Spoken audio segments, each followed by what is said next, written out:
In 1776, the United States of America declared its independence from Britain. The colony said, "We will be free," but Britain did not agree. For 7 long years, war was fought, the American people were poor, and the Continental Army was poorly equipped. While Britain had one of the strongest armies and navies in the world, still under the leadership of George Washington, the Americans did not give up. In 1781 at Yorktown, the British Army surrendered. And by 1783, with the Treaty of Paris, the United States was finally recognized as a free nation. But freedom was not complete, because while the new nation was free from Britain, millions of people within America were still not free.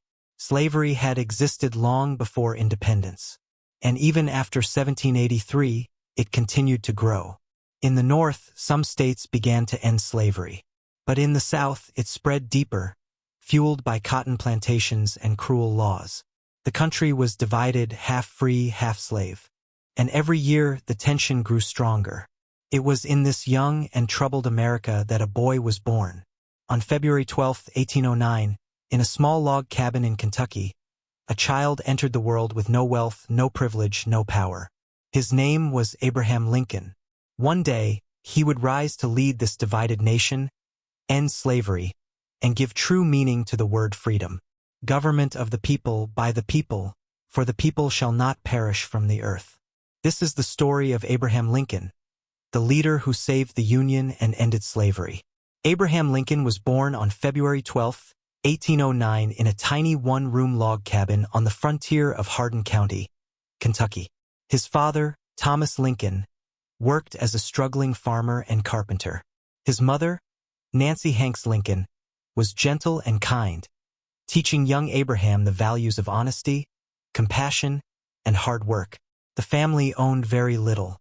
Their cabin had no proper floor, no glass windows, and no comforts.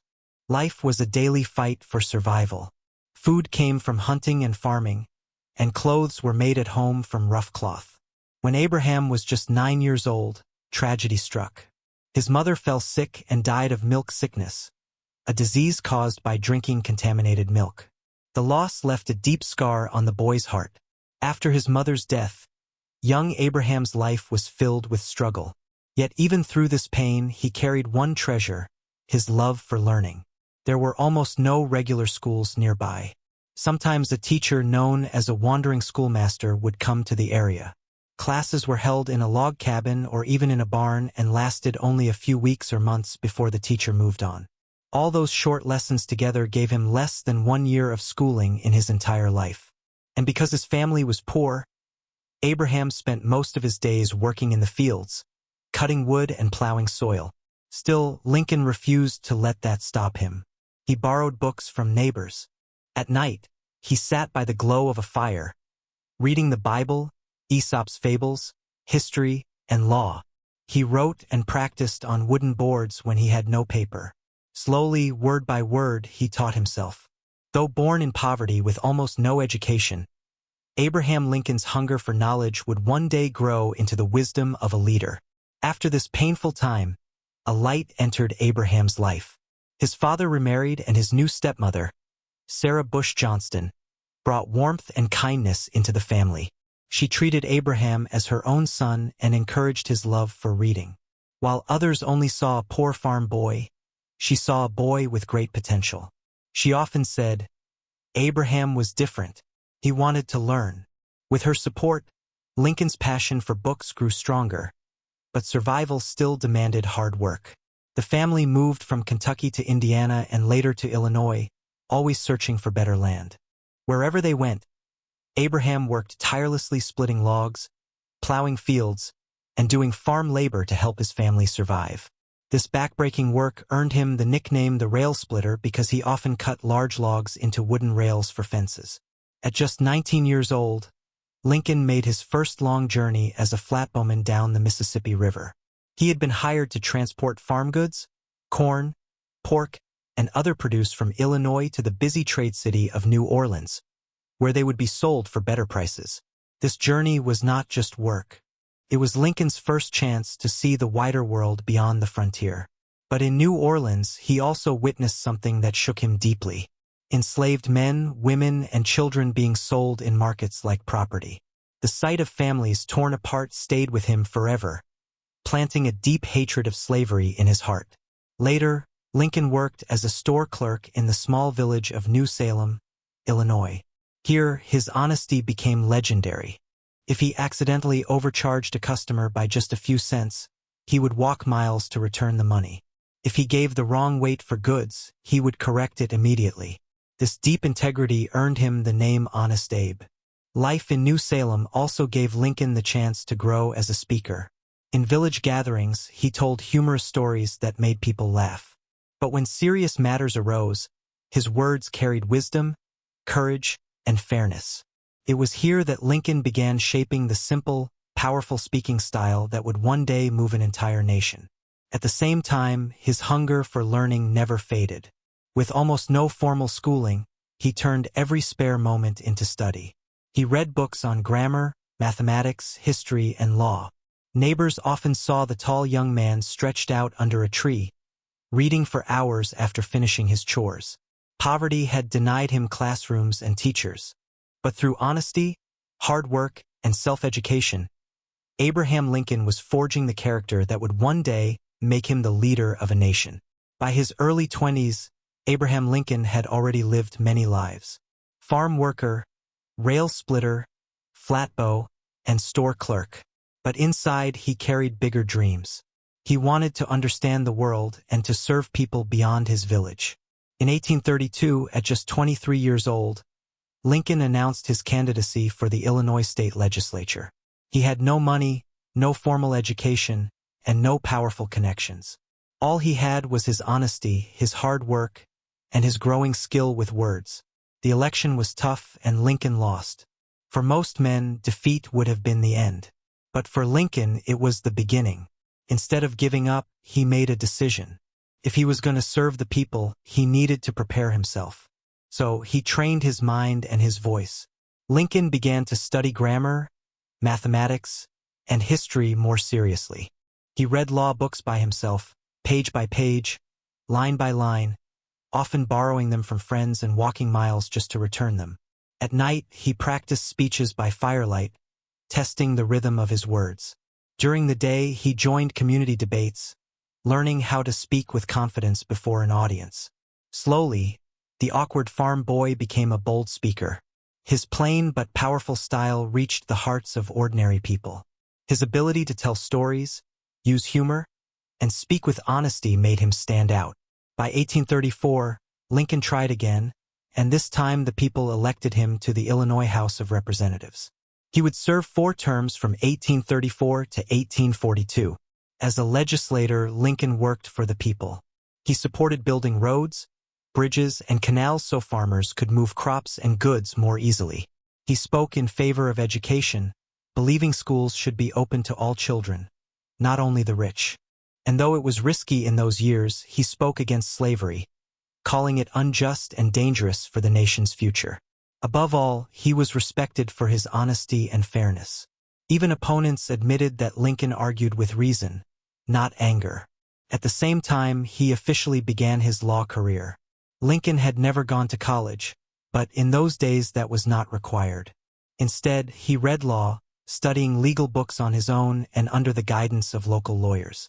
He taught himself by rewriting complicated legal passages into simple words until he truly understood them.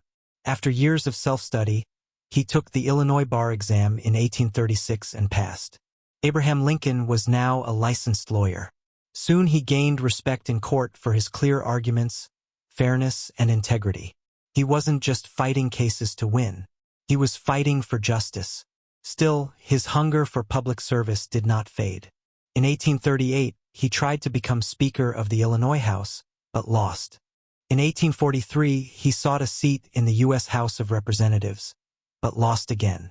In 1846, he tried once more, and this time he won. Lincoln served 1 term in Congress from 1847 to 1849, where he spoke out against the Mexican-American War and took a firm stance against the spread of slavery. But when he sought re-election in 1848, he was defeated. These years of failure, study, and persistence transformed Lincoln. He was no longer just a rail splitter or a store clerk. He was becoming a man of law, a man of words, and a man of the people, a leader in the making. By the 1850s, Abraham Lincoln was a well-respected lawyer in Illinois, but America itself was breaking apart. The country was divided between North and South, between states that opposed slavery and states that defended it. Every new territory that wanted to join the Union raised the same burning question. Would it be free or slave? In 1854, Congress passed the Kansas-Nebraska Act. It allowed the people of new territories to decide for themselves whether to allow slavery. To Lincoln, this was dangerous. It opened the door for slavery to spread across the nation. The act pulled Lincoln back into politics with new fire. He gave powerful speeches warning that slavery was not only unjust but a threat to America's survival. In one of his most famous lines, he declared, "A house divided against itself cannot stand." He warned that the United States could not last forever, half free and half slave. Many agreed with him, others were furious, but no one could ignore him anymore. In 1858, Lincoln ran for the U.S. Senate from Illinois, one of the two lawmaking bodies of Congress, where each state is represented by 2 senators. Winning a Senate seat meant national influence and power. His opponent was the famous Democrat Stephen A. Douglas. What happened next became one of the most famous events in American politics, the Lincoln-Douglas debates. Crowds gathered by the thousands. Farmers, townspeople, and travelers filled fields and town squares just to hear them speak. The debates were long, sometimes lasting 3 hours. Douglas was confident and polished, a skilled politician. But Lincoln, tall, plain-looking, with a voice full of conviction, spoke to people's hearts. He argued that slavery was morally wrong. He said that no man had the right to own another. He did not speak with fancy words, but with clarity, honesty, and a deep belief in justice. When the votes were counted, the people of Illinois had supported Lincoln strongly. But in those days, senators were not chosen directly by the people. They were chosen by the state legislature, and because the Illinois legislature had more Democrats than Republicans, they gave the seat to Stephen Douglas. So Lincoln was defeated, but the debates made him a national figure. Newspapers across the country published his speeches. People who had never heard his name before now spoke of him as a man of wisdom and courage. Defeat had once again carried him forward from the log cabin to the courtroom and now to the national stage. Abraham Lincoln's rise could no longer be stopped. By 1860, Abraham Lincoln was no longer just a local lawyer from Illinois. The Lincoln-Douglas debates had made him a national figure, admired for his honesty, clarity, and courage. But the crisis was deepening and the nation stood on the edge of division. The issue of slavery divided the nation more bitterly than ever before. Southern leaders demanded the right to expand slavery into new territories. Northern leaders resisted, insisting it must not spread further. Violence had even erupted in Kansas and Missouri, where pro-slavery and anti-slavery settlers clashed in the streets. In this storm, the Republican Party needed a leader who could speak with both strength and integrity. In 1860, they chose Abraham Lincoln as their candidate for president. Lincoln's message was simple but powerful. He would not abolish slavery where it already existed, but he would stop it from spreading into new states and territories. This promise gave hope to the North and fear to the South. The campaign was fierce. Southern newspapers painted him as a danger to their way of life. But in the North and West, ordinary people saw him as one of their own. He was Honest Abe, the poor boy who had risen through hard work, and they believed he understood their struggles. On November 6, 1860, the results were announced. Abraham Lincoln was elected the 16th President of the United States. But his victory carried a heavy cost. Lincoln won with strong support from the North and West. Yet not a single Southern state voted for him. To the South, his election meant their voice no longer mattered. One by one, Southern states declared they would secede, leaving the Union and forming their own country. By the time Lincoln took the oath of office in March 1861, 7 states had already broken away to create the Confederate States of America. More would soon follow. In his inaugural address, Lincoln pleaded for unity. "We are not enemies, but friends. "We must not be enemies." But his words could not stop the storm. On April 12, 1861, Confederate cannons opened fire on Fort Sumter in South Carolina. The fort was still held by U.S. soldiers. Even though South Carolina had left the Union, the Confederates demanded that the soldiers leave, but Lincoln refused to surrender the fort. When he tried to send supplies, Southern forces saw it as a challenge, so they attacked, firing for more than a day until the fort fell. The Civil War had begun. The poor boy from a log cabin was now president. He had hoped to heal and unite, but history called him to guide a nation through its darkest trial. The Civil War was unlike anything America had ever seen. Brother fought against brother, neighbor against neighbor. The nation was torn in two, the Union in the North and the Confederacy in the South. At the center of it all stood Abraham Lincoln, a president with almost no military experience. Yet now he was the commander and chief of a war that would decide the very survival of the United States. In the beginning, the Union Army suffered defeat after defeat. Lincoln faced generals who were slow, cautious, or unwilling to fight. He grew frustrated, often saying, "If General McClellan does not want to use the army, I would like to borrow it for a while." The war dragged on, costing thousands of lives. Casualties mounted at places like Bull Run, Shiloh, and Antietam. Critics called Lincoln weak and unfit. Even members of his own cabinet doubted him. But Lincoln refused to give up. He spent long nights in the War Department, reading telegraphs from the battlefield, studying maps, and pushing his generals to act. More than strategy, he carried the weight of sorrow. He visited hospitals to comfort wounded soldiers. He wrote letters to grieving families, and in the quiet of the White House, he mourned the deaths of thousands as if each one were his own child. As the war continued, Lincoln realized it was not only a fight to save the Union. It was a fight to end slavery. On January 1, 1863, he signed the Emancipation Proclamation. With one stroke of the pen, he declared that all enslaved people in the Confederate States were free. The proclamation did not end slavery everywhere, but it changed the very purpose of the war. Now the Union fought not only to preserve the nation, but to bring freedom to millions who had been denied it for generations. The road ahead was still long and bloody. The battles of Gettysburg, Vicksburg, and many more lay before him. But Abraham Lincoln had given the war a new meaning, a struggle for liberty and human dignity.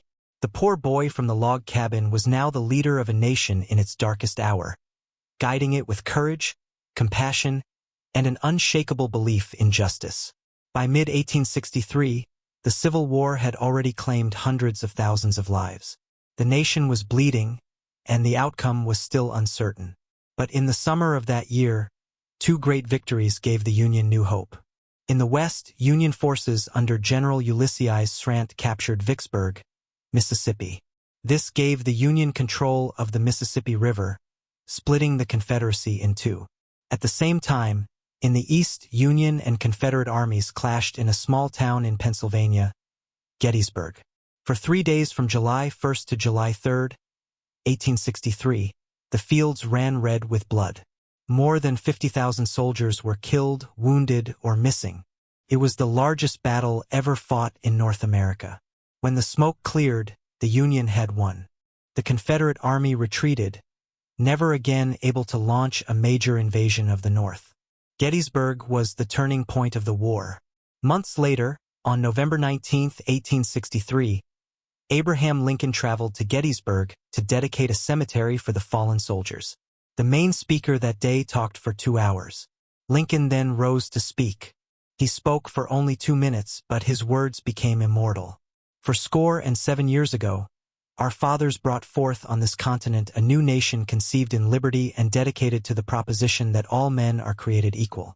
That this nation under God shall have a new birth of freedom, and that government of the people, by the people, for the people shall not perish from the earth. The Gettysburg Address was more than a speech. It was a promise. Lincoln reminded America that the war was not only about saving the Union. It was about giving the nation a new birth of freedom. He transformed the sacrifice of the fallen into a vision for the future. A country where liberty and equality would survive forever. From that moment, the Union cause was reborn. The war was still far from over. But Lincoln's words lit a fire of hope that carried soldiers and citizens through the darkest days ahead. By 1864, the Civil War had dragged on for more than 3 years. The Union had won key victories, but the bloodshed seemed endless. Families grieved, towns were shattered, and hope was fading. As the presidential election approached, many doubted Lincoln could win again. War-weary Americans were losing patience. Some wanted peace even if it meant letting the South keep slavery. But in the summer of 1864, everything changed. Union General William Tecumseh Sherman captured Atlanta, Georgia, striking at the heart of the Confederacy. This victory gave the North renewed confidence, and with it, Lincoln's re-election. On November 8, 1864, Abraham Lincoln was elected to a second term as president. It was a powerful message. The people still trusted him to finish the fight. In his second inauguration, Lincoln spoke not with triumph, but with humility. He urged Americans to heal, to forgive, and to rebuild the nation with compassion rather than hatred. Just weeks later, the war finally drew to an end. On April 9, 1865, Confederate General Robert E. Lee, commander of the South's strongest army, surrendered to Union General Ulysses S. Grant, commander of the Union armies at Appomattox Courthouse, Virginia. After 4 long years and more than 600,000 dead, the Union was saved. Slavery was abolished forever by the 13th Amendment to the Constitution. The nation celebrated. Church bells rang. Crowds cheered. And for the first time in years, Americans dreamed of peace. But Abraham Lincoln would not live to see that peace. Just 5 days after Lee's surrender on the night of April 14, 1865, Lincoln attended a play at Ford's Theater in Washington, D.C. There, an actor and Confederate sympathizer, John Wilkes Booth, slipped into his box and fired a single bullet into the president's head. Lincoln was carried across the street where doctors tried desperately to save him. But at 7:22 a.m. on April 15, 1865, Abraham Lincoln breathed his last. The man who had risen from a log cabin to the White House, who had saved the Union and freed the slaves, was gone. Crowds wept in the streets. Rich and poor, soldiers and citizens all mourned the man who had carried them through the nation's darkest hour. The death of Abraham Lincoln was not the end of his story. It was the beginning of his legend. He had saved the Union. He had ended slavery. He had shown that one man born in poverty could rise to greatness through honesty and courage. Today, his words still echo. Government of the people, by the people, for the people shall not perish from the earth. Abraham Lincoln remains not just a president, but a symbol of freedom, equality, and hope for the world. If you like this video, please give it a thumbs up and share it with others who love history. Don't forget to subscribe for more powerful stories of leaders, legends, and the journeys that shaped our world.